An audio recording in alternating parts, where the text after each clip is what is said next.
大家好，歡迎返嚟信仰不離地，我係 Samuel。喺過去嘅分享中，我哋探討咗點樣透過真理與試煉變得更像基督。然而，屬靈成長嘅最終目的，並非為咗自我完善，而係為咗學識去愛、去給予。今日我哋開始進入人生嘅第4個目的，你嘅受造係為咗服侍神。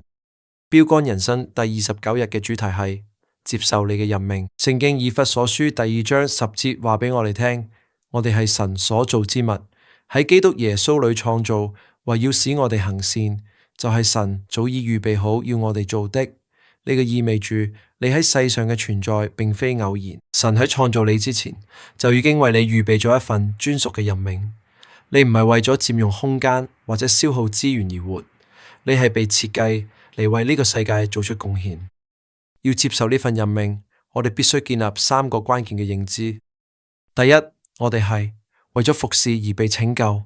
神拯救我哋，不僅係為咗俾我哋脫離審判或者進入天堂，更係為咗俾我哋喺地上代表佢去服侍他人。喺神嘅國度裏邊，服侍唔係一種選擇，而係一個呼召。正如耶穌話，佢嚟唔係要受人嘅服侍，乃係要服侍人。當你開始服侍，你先至真正開始活出基督嘅樣式。第二，每個信徒都擁有自己嘅事工。好多人認為服侍係神職人員嘅事，呢個係一個巨大嘅誤解。聖經教導我哋，每一位信徒都係服侍者，每個人都有神所賜嘅恩賜與角色。無論你嘅工作係乜嘢，只要你係為咗神嘅名義去幫助他人、解決問題或者彰顯愛心，咁就係你嘅事工。你喺教會、家庭與職場中嘅位置，就係你嘅宣教禾場。第三，服侍係生命意義嘅源頭。現代人常感到虛空與焦慮，往往係因為過度專注於自我。然而，真正嘅滿足感並不嚟自於獲得，而嚟自於付出。當你將焦點由我能夠得到什麼轉向我能為神做什麼嘅時候，你嘅生命將會產生質嘅飛躍。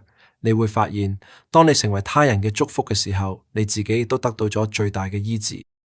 深度分析呢份任命，我哋會發現，服侍係我哋進入永恆嘅實習。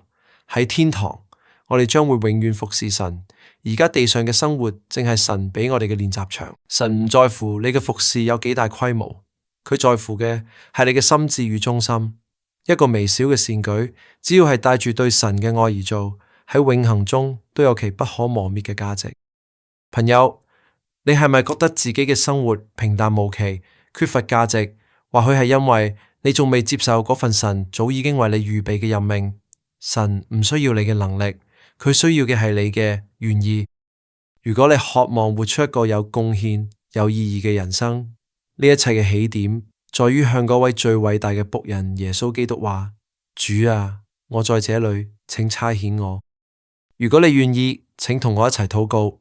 親愛嘅天父，感謝你創造我，並對我嘅生命有奇妙嘅計劃。